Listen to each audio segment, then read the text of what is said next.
বাংলাদেশের ভাগ্য আকাশে উত্তর গগনে কালো মেঘ জমা হয়েছে।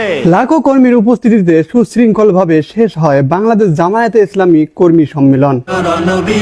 কুড়িগ্রাম সরকারি কলেজ মাঠে জামায়াতে আমির ডক্টর শফিকুর রহমান লাখো কর্মীর উপস্থিতিতে বক্তব্য রাখেন।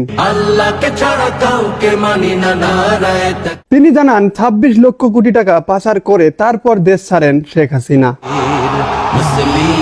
তিনি আরো জানান, কোন মন্দিরে অগ্নিকাণ্ড কিংবা ভাঙচুরে জামায়াত শিবির অথবা বাংলার বিপ্লবী মানুষের কোনো হাত নাই, বরং আমরা পাহারা দিয়েছি যেন কোনো ধরনের অকৃতকার্য কোনো ঘটনা না ঘটে।